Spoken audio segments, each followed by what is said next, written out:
नमस्कार सभी दोस्तों को और जितने भी पैनलिस्ट हमारे साथ आए हुए हैं, सभी को मेरा नमस्कार है। आज जिस विषय पे हम बात करने जा रहे हैं वो विषय है इलेक्टोरल बॉन्ड के बारे में। ऐसा एक मुहावरा है कि जिनके घर शीशे के होते हैं उनको दूसरे पे पत्थर नहीं चलाने चाहिए, लेकिन ऐसा देखा जा रहा है कि हर पार्टी का घर तो शीशा का है, बट वो सभी एक दूसरे पे पत्थर चलाने को तैयार है। इलेक्ट्रल बॉन्ड एक ऐसा बॉन्ड जो 2017 में अरुण जेटली जी ने बीजेपी की सरकार में इंट्रोड्यूस किया था। 2017-18 के मनी बिल में इसको पास कराया गया था, जिसका पर्पस था कि जो पॉलिटिकल पार्टी को कैश मिलता है उसके जगह पे इलेक्ट्रल बॉन्ड है, ताकि कभी भी उसको ट्रैक किया जा सके। तो मेरा सबसे पहला सवाल सत्यप्रकाश जी आपसे है, क्योंकि आप इंडिपेंडेंट लॉयर हैं। आपका बहुत बहुत स्वागत है हमारे प्रोग्राम में। सबसे पहले मैं आपका एक इंडिपेंडेंट ओपिनियन जानना चाहता हूं कि जो मोदी सरकार ये बोलकर देश में आई थी कि वो स्विस बैंक के पैसा भारत को वापस दिलाएंगे, वो एसबीआई का डेटा देने से डर रहे हैं, ऐसा क्यों है? देखिए रोहित जी, जहाँ तक बात है कि गवर्नमेंट क्यों डर रही है, ये तो गवर्नमेंट के ही स्पोक्स पर्सन बता पाएंगे। लेकिन मैं आपको एक चीज़ बता दूं कि सुप्रीम कोर्ट ने जो इसमें क्लियर की है इलेक्टोरल बॉन्ड पे, वो स्पष्ट है कि राइट टू इंफॉर्मेशन एक्ट और राइट टू फ्रीडम जो आर्टिकल 19(1) है उसका वायलेशन है। जो राइट टू इंफॉर्मेशन एक्ट में ये क्लियर है कि कोई भी पब्लिक फंडिंग, अर्थात कोई भी सरकार से रिलेटेड या गवर्नमेंट से रिलेटेड पॉलिसी या उससे संबंधित कोई भी ट्रांजैक्शन है, वो पब्लिक डोमेन पे होनी चाहिए। सुप्रीम कोर्ट का यही कंसर्न था PIL में।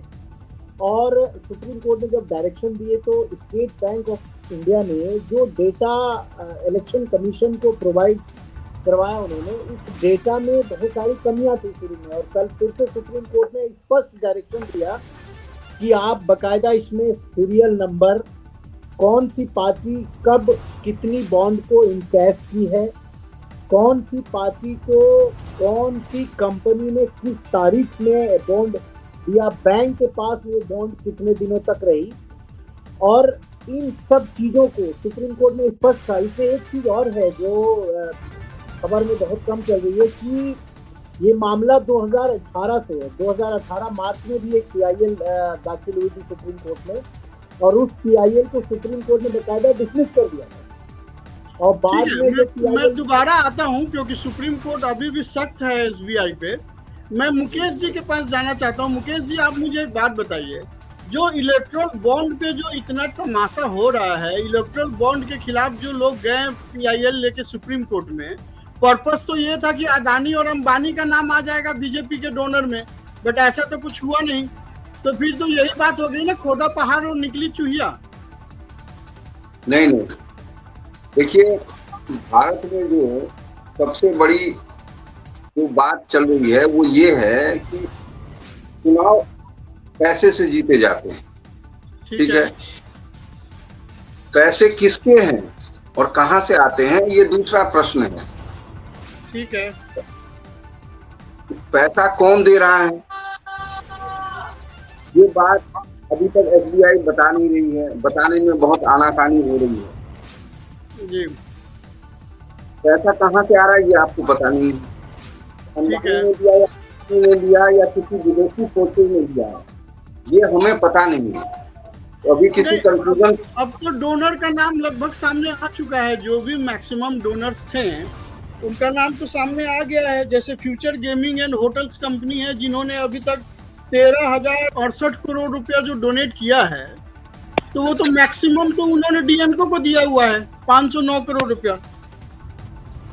मैं यही आपको कह रहा हूँ कि ये जो अभी पूरा इसका हिसाब किताब है, ये पूरा आया नहीं है। अभी SBI ही आई है, अभी बहुत सारी चीजें इसमें आएंगी। ठीक है, लेकिन जो सरकार का पक्ष है, सरकार का पक्ष ये है कि इलेक्ट्रल बॉन्ड नहीं तो क्या, क्योंकि जो पहले सिस्टम था कैश का, तो जिस तरीके से इंडिया में परिवार एक पार्टी को चलाता है, उस कंडीशन में अगर फॉर एग्जांपल कांग्रेस को अगर 100 करोड़ कैश मिलता है तो 60 करोड़ 80 करोड़ तो परिवार के पास चला जाता है।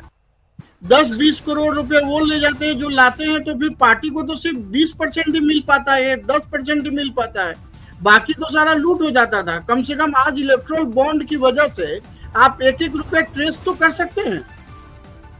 फिर आपको आपत्ति किस बात पे है? आपत्ति इस बात पे है, जो बातें देखिए, आप ये कह के लाए थे कि आप इस बात से बच नहीं सकते कि उन्होंने गलती की थी तो हम भी गलती करेंगे। सवाल इस बात का है कि इलेक्शन आपको जब लड़ना है और सारी बातें पब्लिक के पास होनी चाहिए, तो ये बात गुप्त क्यों रखी गई इतने दिन? सबसे पहली बात ये है। दूसरी बात, जो आइडेंटिटी है इलेक्ट्रल बॉन्ड्स की, वो इतने दिन गुप्त क्यों रखी गई? बिल्कुल। आइए कविता जी से बात करते हैं। कविता जी, सबसे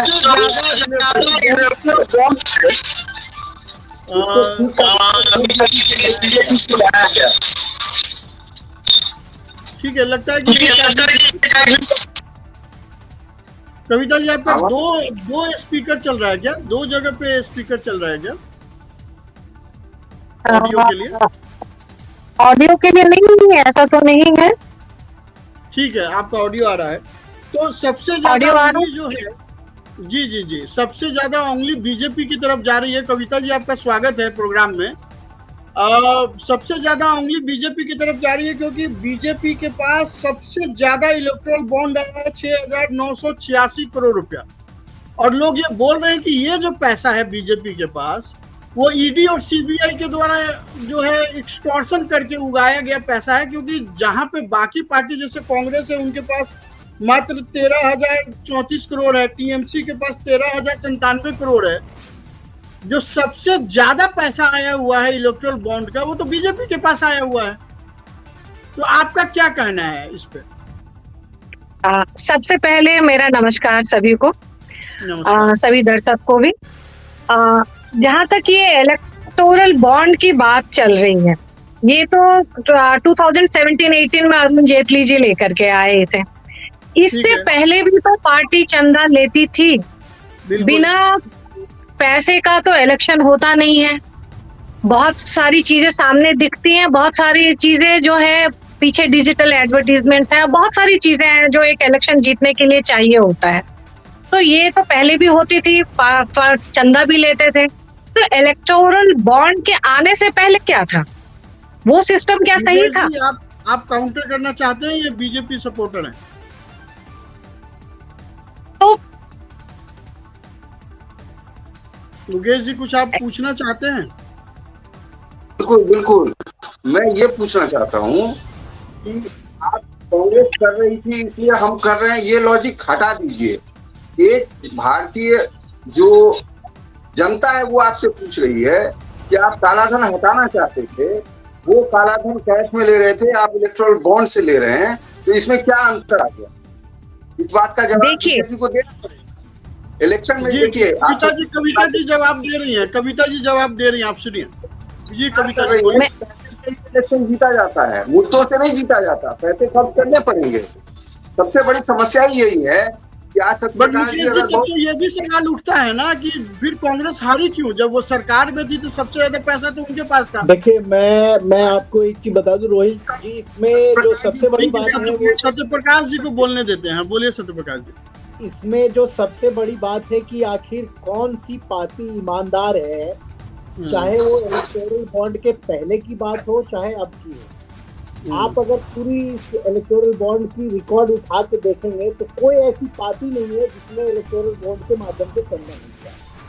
चाहे वो टीएमसी हो, बीजेपी के बाद टीएमसी ने सबसे अधिक चंदा लिया, सबसे अधिक पैसा लिया। अब मैं आपको एक चीज बताता हूँ कि आप परसेंटेज के हिसाब से देखिए, तृणमूल कांग्रेस के कितने मेंबर ऑफ पार्लियामेंट है इस देश में, बिल्कुल, और भारतीय जनता पार्टी के कितने मेंबर ऑफ पार्लियामेंट है? 3 मेंबर है पार्लियामेंट में। अब आप इसको एक मैथमेटिकल फॉर्मूला में कैलकुलेट कीजिए कि जो पार्टी के पास 20 मेंबर ऑफ पार्लियामेंट है, उसको अगर 1600 करोड़ रुपए मिल रहे हैं, और जो पार्टी के पास 303 मेंबर ऑफ पार्लियामेंट है उसको 6000 करोड़ मिल रहे हैं। तो रेशियो के मैं इसी पॉइंट पे मेरा दूसरा क्वेश्चन है, इसी उन पार्टियों को मिला है। बिल्कुल, हाँ बिल्कुल, मेरा दूसरा क्वेश्चन यही है मुकेश जी, आप इससे रिलेट करेंगे।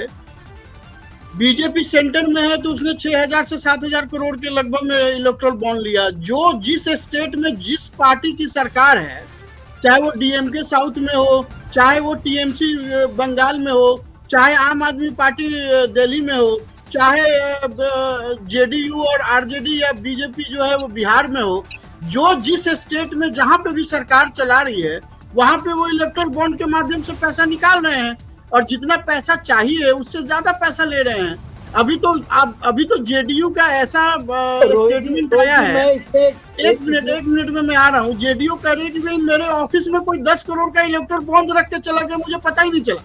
और वही टीएमसी भी बोल रही है कि भाई मेरे यहाँ कई बार लोगों ने इलेक्टोरल बॉन्ड रख के चले गए, मुझे पता ही नहीं चला। मतलब ये तो बात ऐसी हो गई है कि इंसान सुन के पागल ही हो जाए या जहर ही खा ले।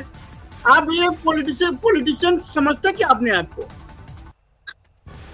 देश में 20% लोगों के पास खाने के लिए अन्न नहीं है, सरकार पैसा दे रही है राशन से। ये बीजेपी ठोक के कह रही है कि हम फ्री में राशन दे रहे हैं। उस देश में पॉलिटिकल पार्टी इलेक्टोरल बॉन्ड से पैसे से लबालब हो रही है, लोग पैसे छोड़कर जा रहे हैं। आखिर कुछ तो कारण होगा। क्या कारण है? सभी पार्टियों ने पैसे लिया है ना, इसमें तो कोई एक भी पार्टी नहीं है जिसने छोड़ा हो पैसा। तो उससे क्या होता है? अगर कि हर पार्टी वैसी है तो आपको हर पार्टी के खिलाफ एक्शन लेना पड़ेगा। आप समझिए कि अगर पार्टी उसको फेवर नहीं करती है तो कौन पैसा देगा? केशव पंडित जी यहाँ पे सबके घर शीशे के हैं, लेकिन ये बोल रहे कि भाई आपने ज्यादा खाया और मैंने कम खाया वाला फॉर्मूला है इलेक्टोरल बॉन्ड पे। आपका क्या टेक है इसमें? मैं ये कह रहा हूँ, आप जर्नलिस्ट हैं, आपको इन चीजों से थोड़ा बाहर निकल। हम बीजेपी के हैं, हम आपके हैं, हम कांग्रेस के हैं, इसलिए ये बात जस्टिफाइड है। ये कोई लॉजिक नहीं है। जो गलत है वो गलत है। आप चाहे कैश में लें, इलेक्ट्रॉनिक बॉन्ड में लें, आप किसी को फेवर करते हैं, किसी कंपनी को, किसी व्यक्ति को। अभी साबित कहाँ हो पाया है कि किसी तरीके का फेवर दिया गया? ये कैसे साबित होगा? आपको और क्या साबित करना? एक व्यक्ति एक पैसा अपनी जेब से नहीं निकाल के किसी को देता, किसी गरीब आदमी को नहीं देता। अब आप तो फिर जो टीएमसी के पास 1400 करोड़ रुपए जो गया हुआ है, तो आप ये बोलना चाहते हैं कि टीएमसी ने भी फेवर दिया हुआ है सबको? और क्या, मैं बिल्कुल कहना चाहता हूँ। सारे पार्टी में आ गए ना, यही तो बात हो रही है कि केशव पंडित जी, जो हम जर्नलिस्ट बोल रहे हैं कि भाई ये सारे पार्टी हम में नंगे हैं, अब वो तो प्रवक्ता भी यही बोल रहे हैं पार्टी के कि भाई हम कम है और सामने वाला ज्यादा है। जी, तो फिर जनता क्या करेगी?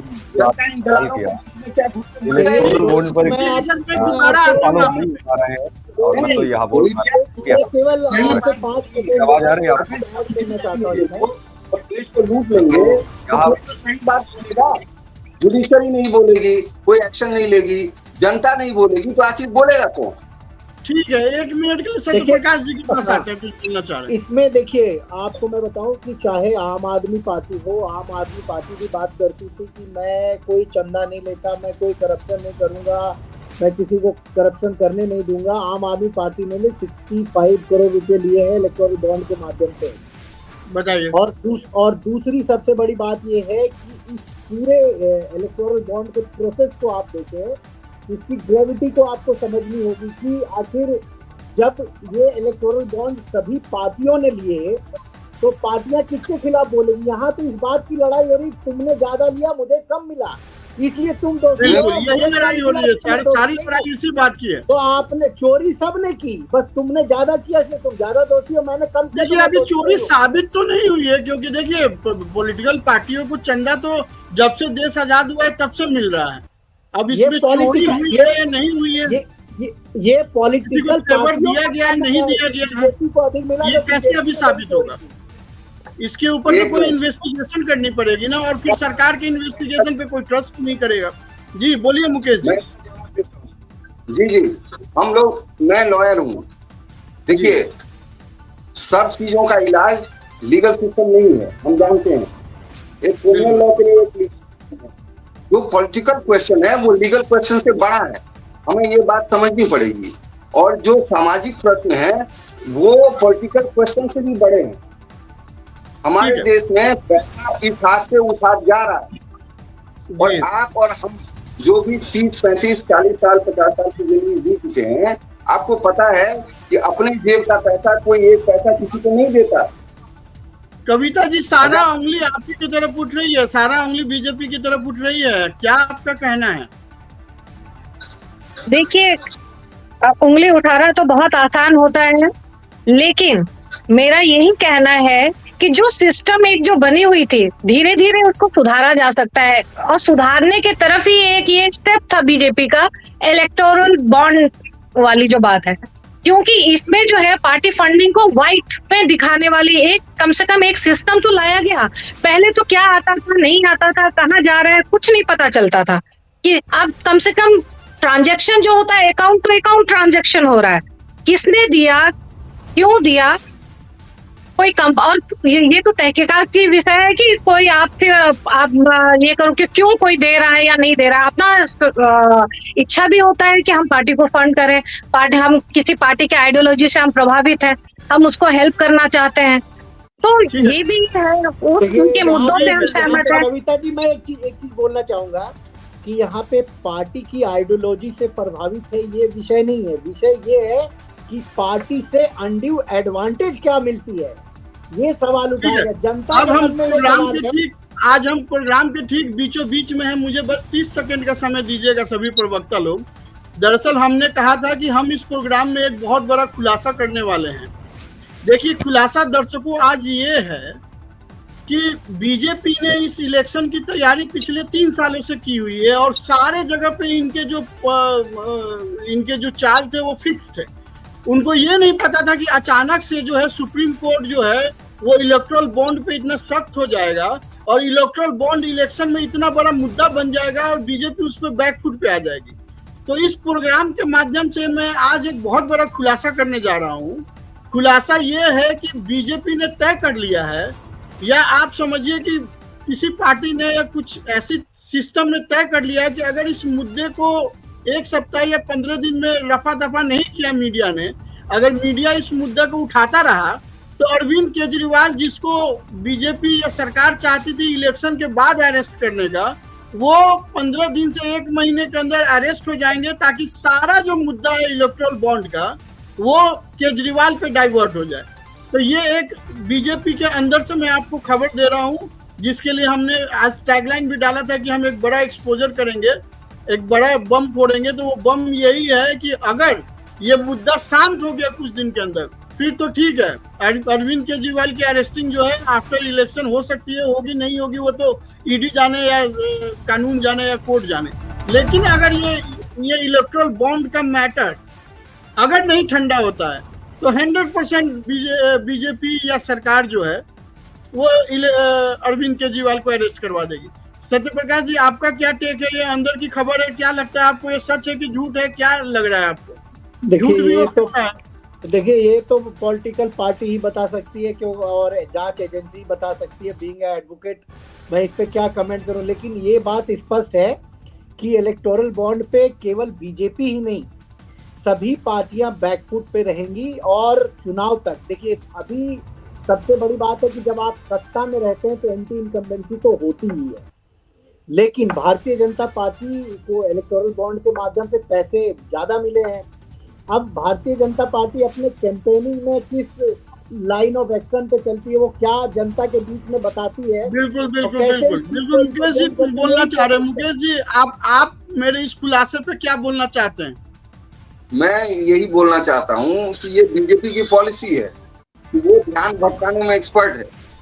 अब जब कितनी आसानी से बीजेपी के जो हमारे समर्थक हैं या पार्टी के क्या पदाधिकारी हैं, हंसते हुए उन्होंने कह दिया कि पहले कैश में होता था, अब जो है ये अकाउंटिंग से होगा, लेकिन पैसा हमें ही मिलेगा। अब देखिए कितनी चालाकी भरी बात है, यानी कि पैसा हमें ही मिलेगा। इसके लिए अब देखिए, जो गलत है वो गलत है, चाहे आवाज आ रही है मेरी आपको? लूटे जाए तो गलत है, अगर आपके अकाउंट से उड़ा दिए जाए तो कोई गलती नहीं। देश के अंदर दो चीजें हैं, यही सबसे बड़ी चीज है। अब तक ये सारी बात होती है, तो मुझे लगता है कि एक पक्ष जो है भारतीय जनता पार्टी की तरफ चला जाता है और दूसरा पक्ष जो है वह इंडिया की तरफ चला जाता है, जिसको इंडिया गठबंधन, इंडिया गठबंधन या जो तमाम जो है नाम पीएम मोदी के द्वारा जो है दिए गए। मैं राजनीति को धर्म से अलग नहीं मानता हूँ, धर्म और राजनीति एक जैसी है। जिस तरह मंदिर में हो या मस्जिद में हो या फिर वो चर्च हो, गुरुद्वारा हो, वहां भी कहीं ना कहीं जो है जो दान की प्रक्रिया है वो लोग दान देते हैं।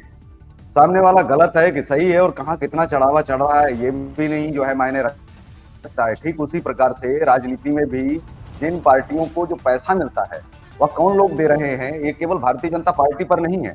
आज माना कि इतना चढ़ावा चढ़ा है भारतीय जनता पार्टी को, सत्ता में अगर कांग्रेस होती तो क्या आप ये कह सकते थे कि भाजपा को इतना पैसा मिलता? कांग्रेस को भी मिलता।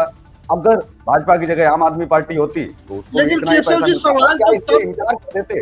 नहीं, सवाल ये है कि क्या इस पैसे से इनकार कर देती पार्टियां? अगर इनकार करती, हमारा सवाल आपसे ये है, नहीं 30 सेकंड प्लीज, समझ गया, मैं 30 सेकंड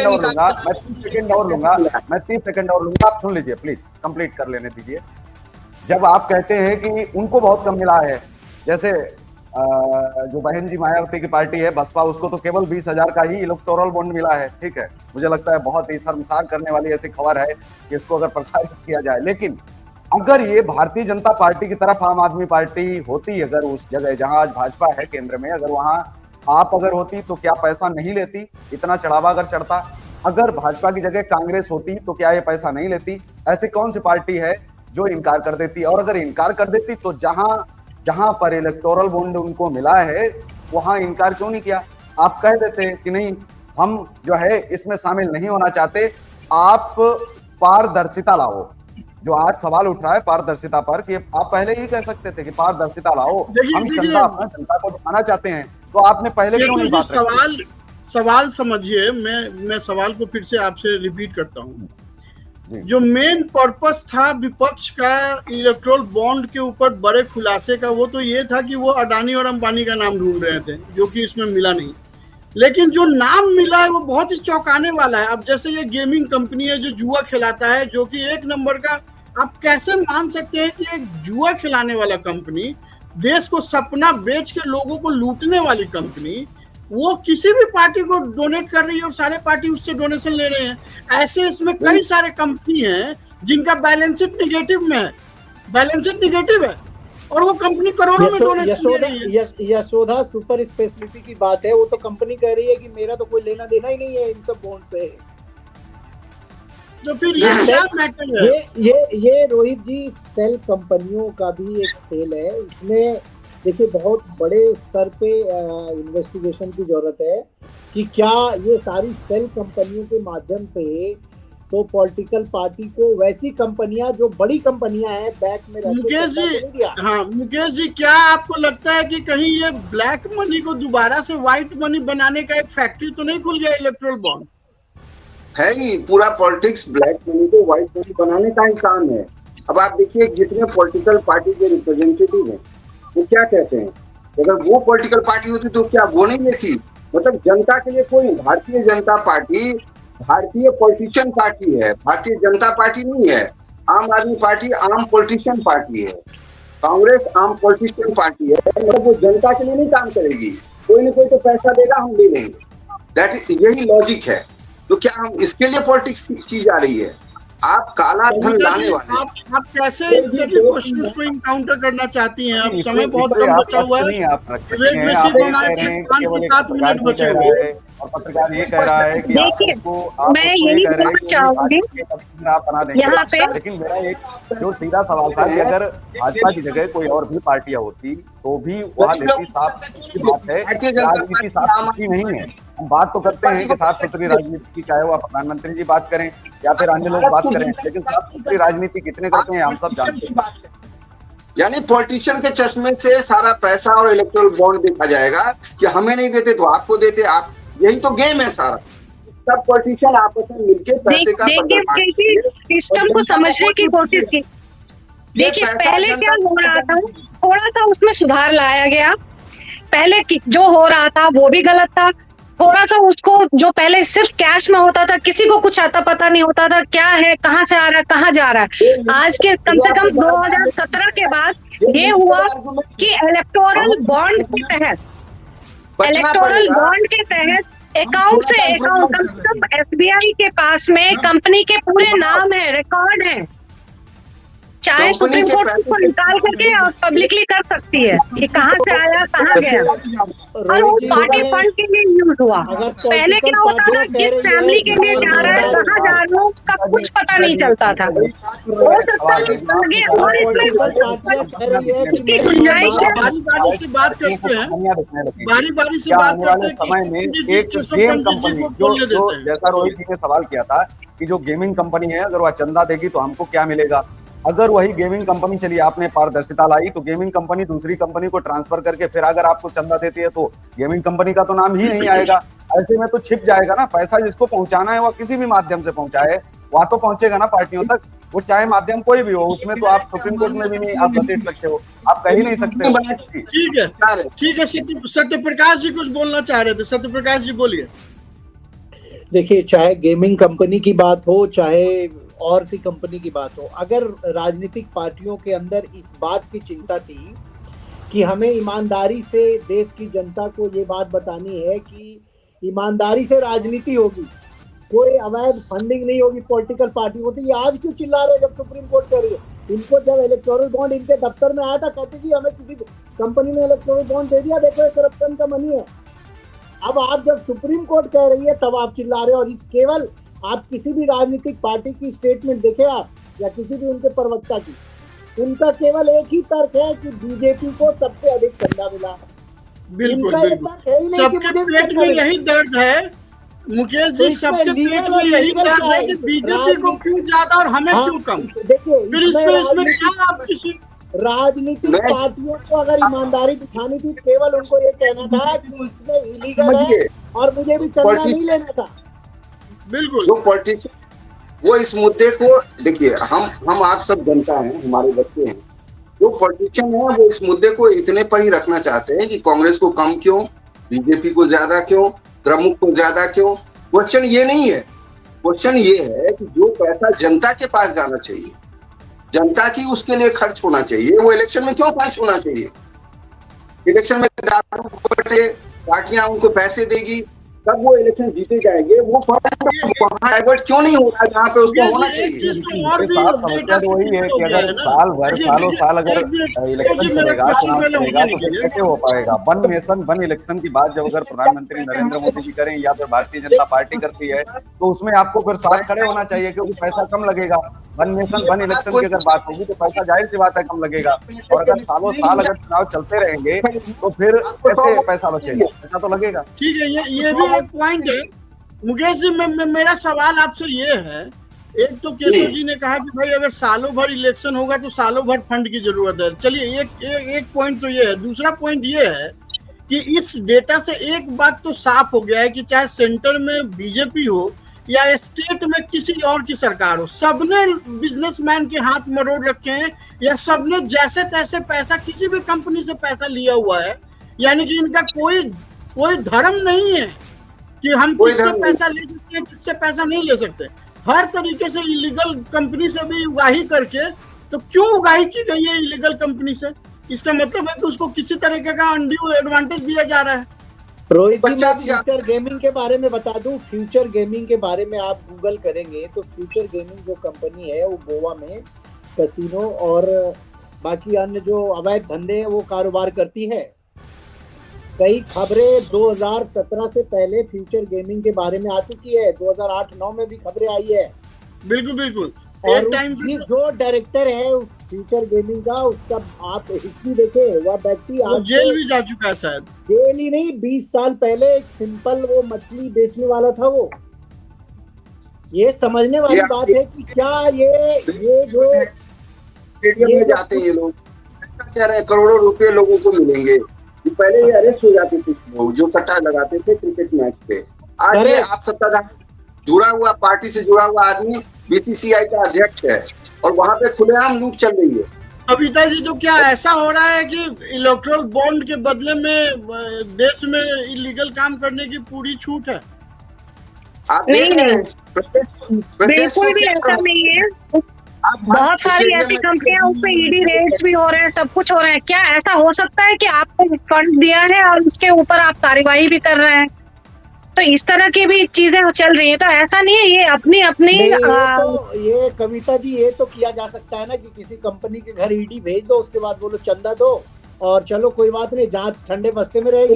यही विपक्ष बोल रही है कि ये तो मान लीजिए सेंटर में बीजेपी है, जो स्टेट गवर्नमेंट में जो स्टेट गवर्नमेंट जो है उन लोगों को जो इतने फंड मिले चंद के लिए, जो छोटे छोटे पार्टी कोई उन भी लोगों को क्यों मिल रहा है पार्टी फिर? हो, आप नरसिम्हा राव हो चाहे मनमोहन सिंह की सरकार हो, सबने जांच एजेंसियों का दुरुपयोग किया है। और यही व्यवस्था उदाहरण कोई पहली बार हिंदुस्तान में आया हो या ऐसी बात नहीं है, सभी राजनीतिक पार्टियां जांच एजेंसियों का दुरुपयोग करती है और जांच एजेंसियों के माध्यम से आप कह सकते हैं कि लीगल एक्सटॉर्शन का एक प्रोसेस है ये। ठीक है, अब हम इस प्रोग्राम को खत्म करने वाले हैं, तो हम बारी बारी से सभी अपने एस्टीम्ड पैनल से एक एक लास्ट ओपिनियन लेंगे। तो सबसे पहले हम शुरू करते हैं मुकेश जी से। मुकेश जी, आप अपना क्लोजिंग स्टेटमेंट दीजिए प्लीज, छोटा सा। क्लोजिंग स्टेटमेंट ये है कि हम एक आम जनता की तरफ सोचे, एक सिर्फ भले ही हम किसी पॉलिटिकल पार्टी में हों, लेकिन हमें एक आम जन के रूप में सोचना चाहिए। जो गांधी जी ने कहा था कि आप कोई भी पॉलिसी बनाते हैं उसमें आप ये देखिए कि जब सबसे आखिरी में खड़ा आदमी है, जिसके पास खाने को पैसे नहीं है, पीने को पानी नहीं है, उसको क्या फायदा होगा। तो आप इसको उसी सांचे पे कसिए कि एक इलेक्टोरल बॉन्ड से आखिरी आदमी को क्या फायदा है।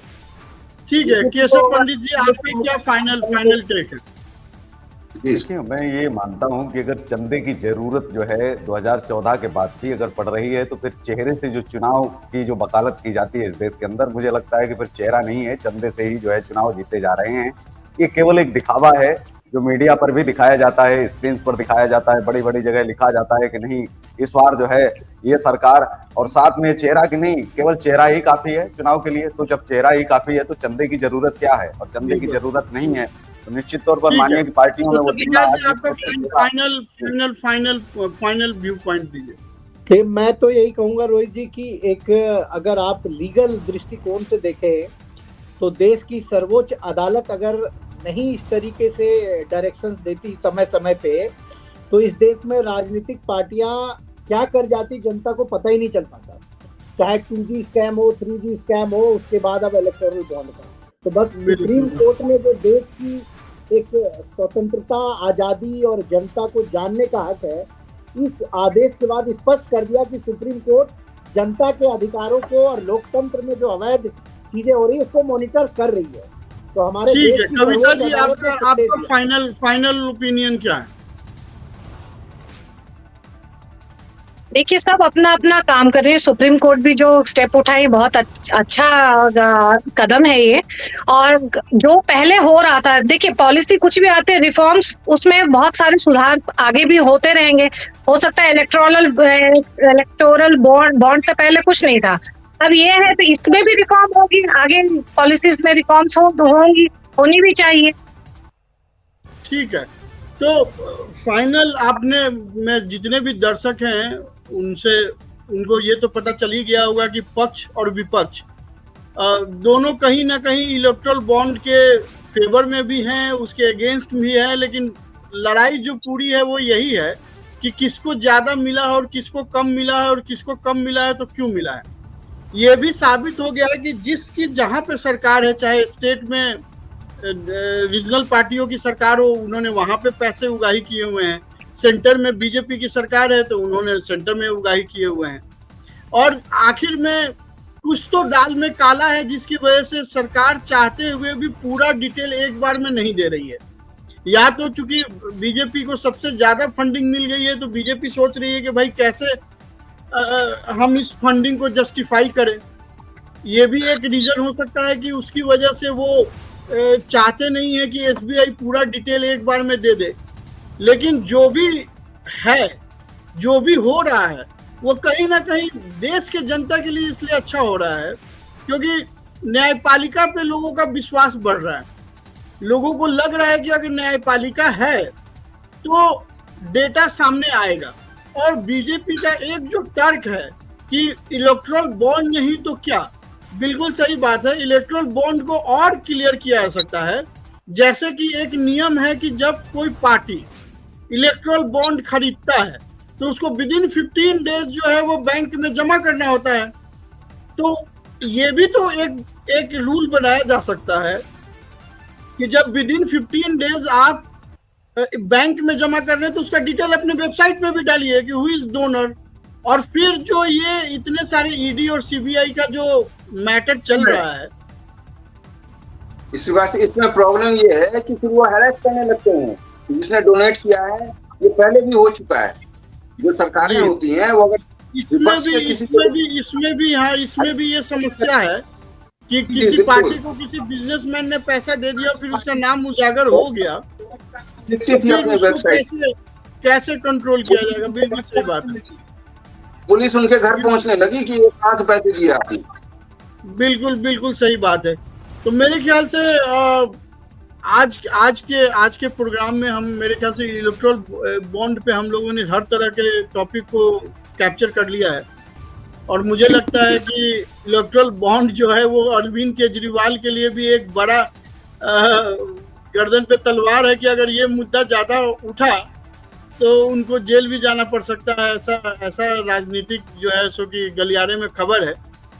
तो आज के लिए इतना ही। मैं के पास है जाएंगे तो केजरीवाल ही सेब चाकू सेब कटना तो सेब है जो नीचे खड़ा है, ऊपर वाला थोड़े गिर जाता है। बिल्कुल।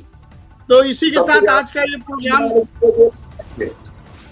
जी तो इसी हम केशव पंडित जी का ही वेट कर रहे थे। तो कविता जी आपका बहुत बहुत धन्यवाद, केशव पंडित जी आपका बहुत बहुत धन्यवाद, मुकेश जी आपका बहुत बहुत धन्यवाद, सत्यप्रकाश जी आपका बहुत बहुत धन्यवाद। फिर मिलेंगे किसी नए टॉपिक के साथ। आज के लिए नमस्कार। Thank you.